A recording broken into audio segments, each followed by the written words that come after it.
Chapter 12. The Lord had said to Abram, "Leave your country, your people, and your father's household, and go to the land I will show you. I will make you into a great nation, and I will bless you. I will make your name great, and you will be a blessing. I will bless those who bless you, and whoever curses you, I will curse, and all peoples on earth will be blessed through you." So Abram left as the Lord had told him, and Lot went with him. Abram was 75 years old when he set out from Haran. He took his wife Sarai, his nephew Lot, all the possessions they had accumulated, and the people they had acquired in Haran, and they set out for the land of Canaan, and they arrived there. Abram traveled through the land as far as the site of the great tree of Moreh at Shechem. At that time the Canaanites were in the land. The Lord appeared to Abram and said, "To your offspring I will give this land." So he built an altar there to the Lord who had appeared to him. From there he went on toward the hills east of Bethel and pitched his tent, with Bethel on the west and Ai on the east. There he built an altar to the Lord and called on the name of the Lord. Then Abram set out and continued toward the Negev. Now there was a famine in the land, and Abram went down to Egypt to live there for a while, because the famine was severe. As he was about to enter Egypt, he said to his wife Sarai, "I know what a beautiful woman you are. When the Egyptians see you, they will say, 'This is his wife.' Then they will kill me, but will let you live. Say you are my sister, so that I will be treated well for your sake, and my life will be spared because of you." When Abram came to Egypt, the Egyptians saw that she was a very beautiful woman. And when Pharaoh's officials saw her, they praised her to Pharaoh, and she was taken into his palace. He treated Abram well for her sake, and Abram acquired sheep and cattle, male and female donkeys, men servants and maidservants, and camels. But the Lord inflicted serious diseases on Pharaoh and his household because of Abram's wife Sarai. So Pharaoh summoned Abram. "What have you done to me?" He said, "Why didn't you tell me she was your wife? Why did you say she is my sister, so that I took her to be my wife? Now then, here is your wife. Take her and go." Then Pharaoh gave orders about Abram to his men, and they sent him on his way with his wife and everything he had. Chapter 13. So Abram went up from Egypt to the Negev with his wife and everything he had, and Lot went with him. Abram had become very wealthy in livestock and in silver and gold. From the Negev he went from place to place until he came to Bethel, to the place between Bethel and Ai, where his tent had been earlier, and where he had first built an altar. There Abram called on the name of the Lord. Now Lot, who was moving about with Abram, also had flocks and herds and tents. But the land could not support them while they stayed together, for their possessions were so great that they were not able to stay together. And quarreling arose between Abram's herdsmen and the herdsmen of Lot. The Canaanites and Perizzites were also living in the land at that time. So Abram said to Lot, "Let's not have any quarreling between you and me, or between your herdsmen and mine, for we are brothers. Is not the whole land before you? Let's part company. If you go to the left, I'll go to the right. If you go to the right, I'll go to the left." Lot looked up and saw that the whole plain of the Jordan was well watered, like the garden of the Lord, like the land of Egypt toward Zoar. This was before the Lord destroyed Sodom and Gomorrah. So Lot chose for himself the whole plain of the Jordan and set out toward the east. The two men parted company. Abram lived in the land of Canaan, while Lot lived among the cities of the plain and pitched his tents near Sodom.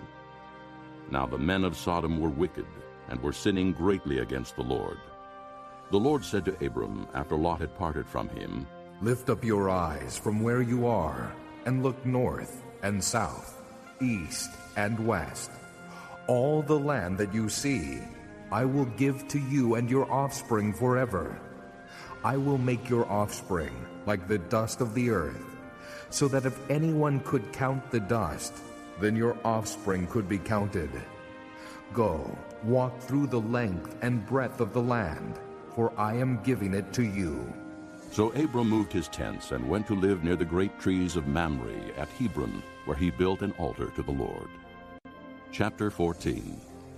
At this time, Amraphel, king of Shinar, Arioch, king of Elasar, Chedorlaomer, king of Elam, and Tidal, king of Goyim, went to war against Bera, king of Sodom, Birsha, king of Gomorrah, Shinab, king of Admah, Shemeber, king of Zeboim, and the king of Bela, that is Zoar.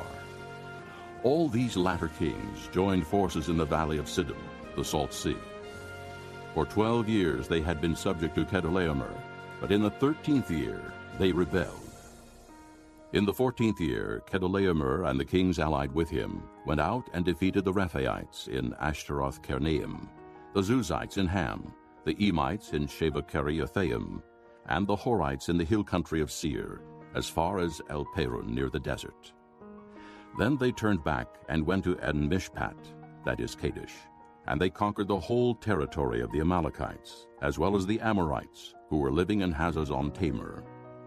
Then the king of Sodom, the king of Gomorrah, the king of Admah, the king of Zeboim, and the king of Bela, that is Zoar, marched out and drew up their battle lines in the valley of Siddim against Chedorlaomer, king of Elam, Tidal, king of Goyim, Amraphel, king of Shinar, and Arioch, king of Elasar, 4 kings against 5.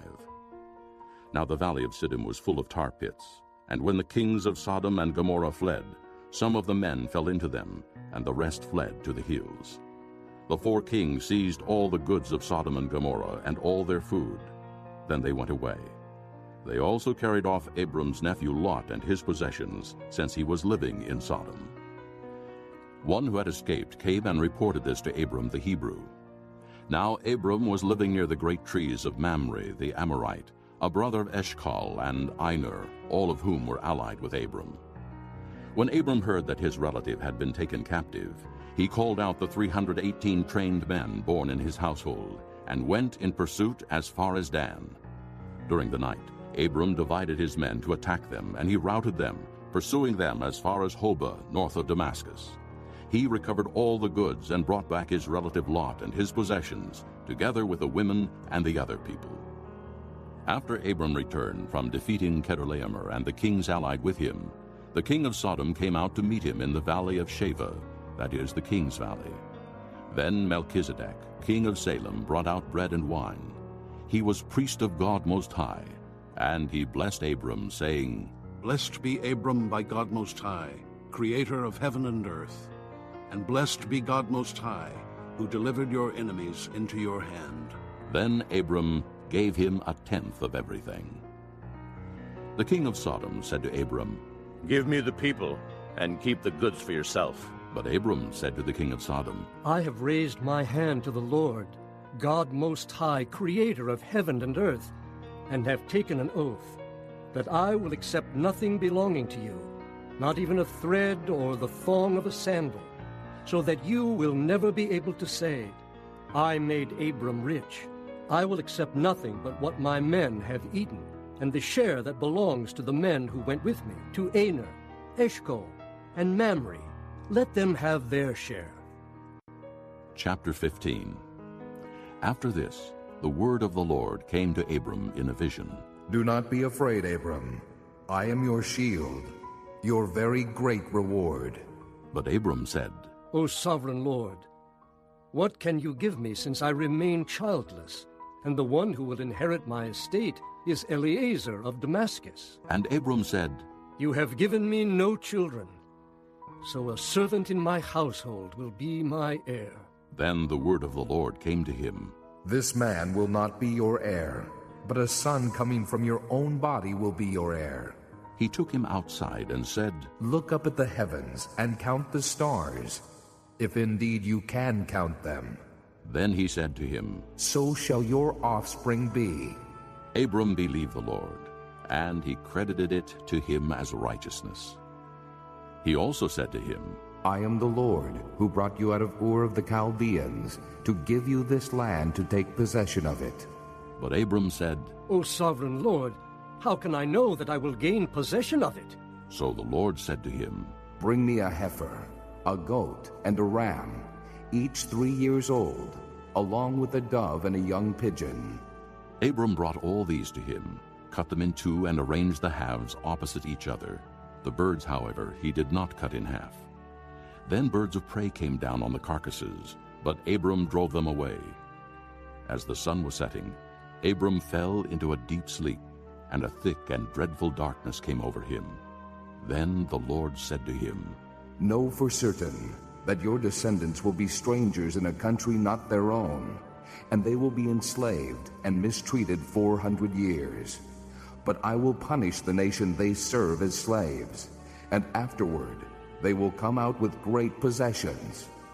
You, however, will go to your fathers in peace and be buried at a good old age.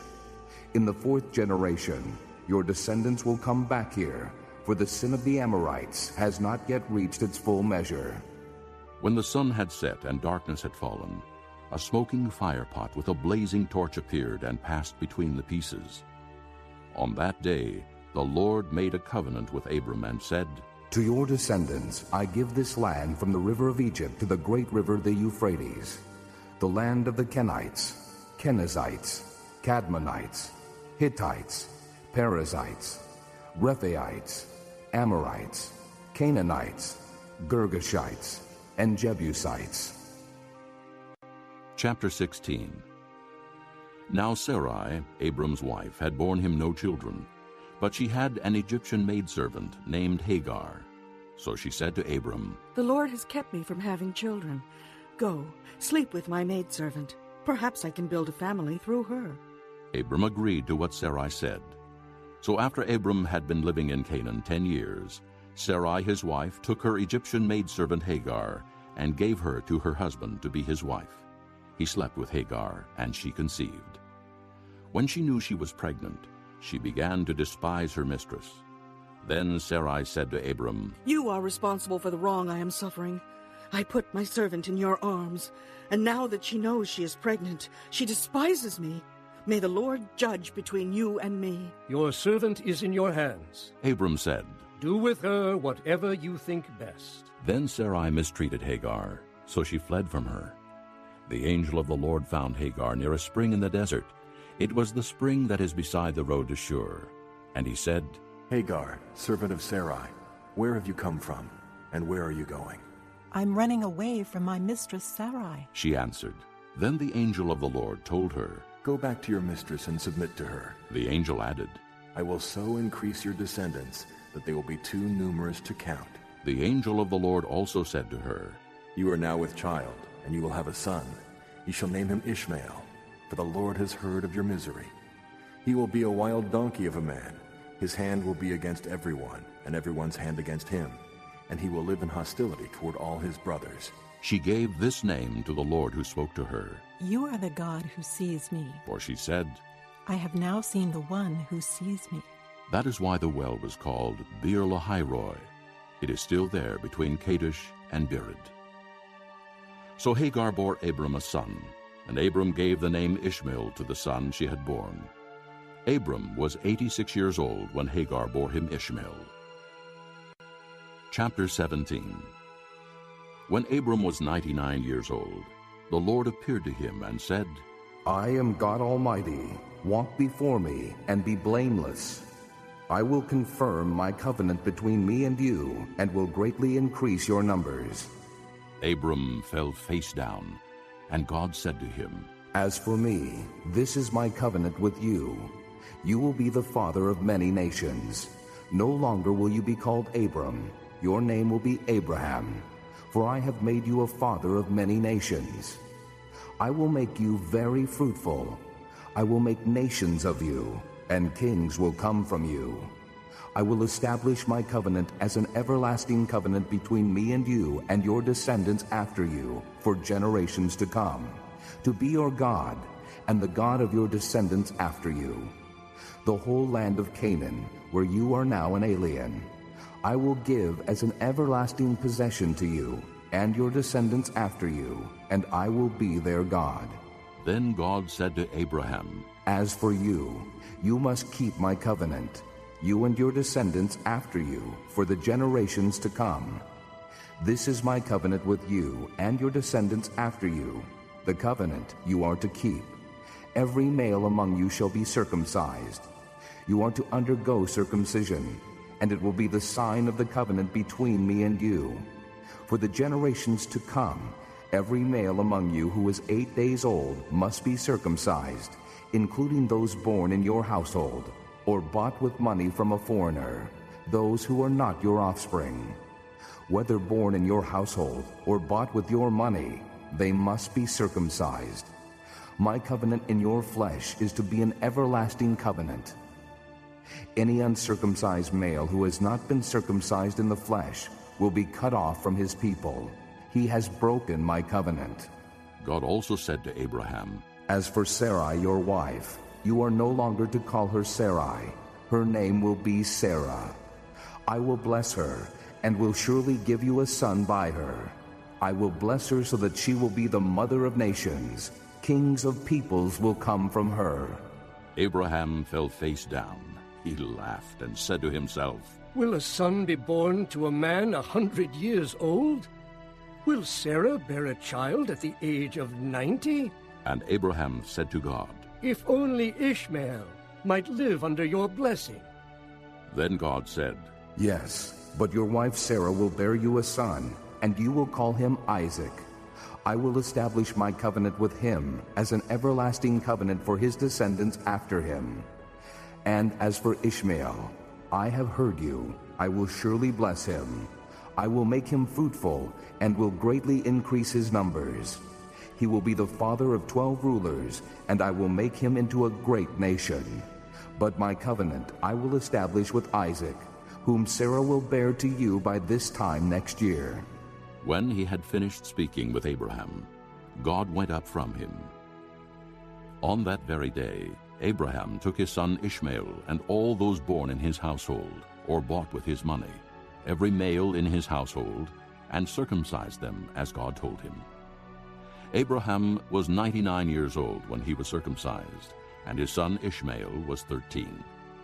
Abraham and his son Ishmael were both circumcised on that same day, and every male in Abraham's household, including those born in his household, or bought from a foreigner, was circumcised with him. Here are some crucial points for understanding future biblical context. First, the call of Abram and the covenant promise. God calls Abram to leave his homeland, promising to make him a great nation, bless him, and bless all peoples through him. This initiates the Abrahamic covenant, which is foundational to the rest of Genesis and the Bible, as it foreshadows the lineage of Israel and ultimately Christ as the blessing to all nations. Second, God's covenant reaffirmed and land promised. God formalizes his promise to Abram through a covenant ceremony, assuring him of countless descendants and the land of Canaan. This sets up the territorial focus of Israel's history and introduces the tension of faith versus barrenness, a recurring theme resolved later in Genesis and echoed in biblical narratives of divine faithfulness. Third, circumcision as a covenant sign. God renames Abram to Abraham, promises Isaac's birth, and institutes circumcision as a physical sign of the covenant. This marks the identity of God's chosen people, influencing future events in Genesis and the Bible's emphasis on covenant membership. Here are some personal lessons to take away. First, stepping out in faith. Abram leaves everything familiar at God's command without knowing the full plan. This teaches the courage to trust and act on faith, even when the path ahead is unclear, a reminder to embrace uncertainty with confidence in a greater purpose. Second, patience amid delays. Abram questions God about his childlessness, yet God reassures him with a vision of stars. This highlights the value of waiting on promises, encouraging resilience when life's timing doesn't match your expectations. Third, consequences of taking control. Abram and Sarai's decision to use Hagar to produce an heir leads to conflict. It's a lesson in trusting divine timing over forcing solutions. Impatience can complicate your journey, but growth comes from learning through those mistakes.